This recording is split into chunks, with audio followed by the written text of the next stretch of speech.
let's talk about one of the most high-risk work environments you can possibly imagine: confined spaces. And this isn't going to be just another safety briefing. Nope. This is a deep dive into a competency that literally saves lives: becoming a certified authorized entrant and standby person, or ASP for short. And let's be really clear about something from the get-go. In these kinds of environments, you don't get second chances. A single oversight, just one small miscalculation, can lead to disaster. So the real question isn't just, are you trained? It's, are you truly prepared for that kind of responsibility? Now, none of this is based on guesswork or just someone's opinion. The entire framework for this competency is built on a rock-solid foundation. We're talking about Malaysian law and hard-earned lessons from industry best practices. This is about meeting a serious, professional standard, not just ticking a box on a form. Okay, so to really get why this training is so crucial, we first have to face the environment itself. Let's peel back the layers and take a hard look at the unseen dangers that make these confined spaces so uniquely hazardous. So what exactly is a confined space? Well, it's not just any small room. It's a high-risk environment, a place with limited ways in or out, and it's definitely not designed for people to be in for long periods. We're talking about industrial settings like tanks, manholes, silos, process vessels, places where the biggest dangers are often completely invisible. What's fascinating here is how it breaks down the two kinds of threats you're up against. On one side, you have the invisible killers, the atmospheric hazards. Think about it: air that literally can't keep you alive, poisonous gases or vapors that could ignite at any second. And on the other side, you've got these brutal physical hazards, like the risk of being completely buried in materials, crushed by machinery, or just getting trapped because of the way the space is built. And you know, it's not just about the immediate physical danger.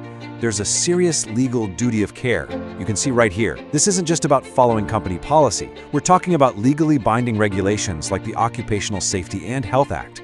If you don't comply, the consequences can be severe, not just for the company, but for you personally. All right, so we've laid out just how dangerous these places can be. The big question now is, what do you do about it? How do you counter those risks? Well, this is where we shift from the problem to the solution. This is your path to becoming truly competent.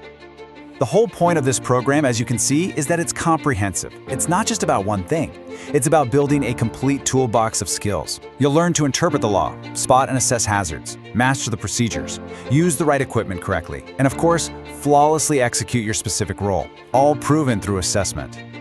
You know, this quote from the program materials just hits the nail on the head. The goal here is to move way beyond just knowing the rules. It's all about creating workers who are truly competent in their skills, totally confident in their judgment, and fully accountable for the safety of themselves and their team. Okay, so how do we actually get there?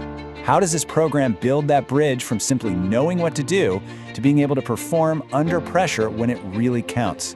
This is where theory gets forged into real-world skill.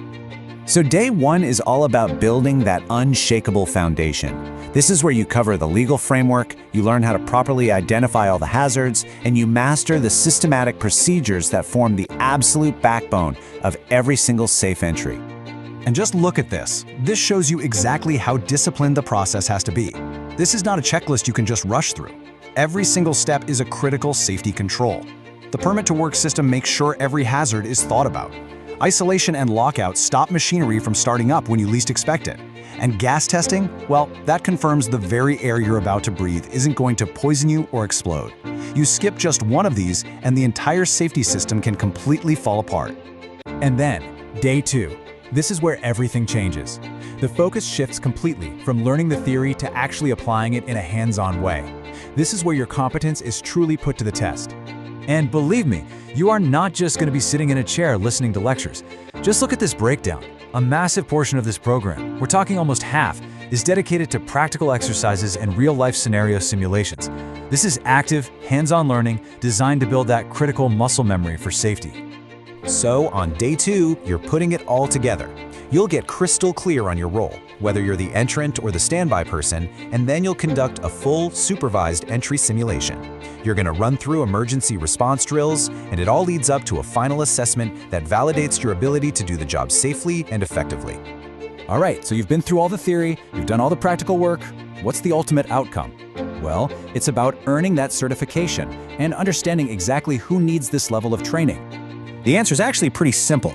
If your job puts you anywhere near a confined space, this training is for you. Whether you're the person going in, the person watching from the outside, or the supervisor in charge of the whole operation, this program isn't just a good idea, it's absolutely essential. Really, this right here is the most important takeaway. It's about the transformation. You might walk in unaware of the hidden dangers or uncertain about your role, but you walk out able to recognize and assess hazards, disciplined in procedures, confident in your duties, and ready to respond if things go wrong. It's a total shift from uncertainty to certified competence. And that brings us full circle, right back to the one question that matters most. I want you to look at your own operations, your own team. Can you say with 100% certainty that every single person involved is competent, confident, and accountable? Because in the world of confined spaces, anything less than that is a risk nobody can afford to take.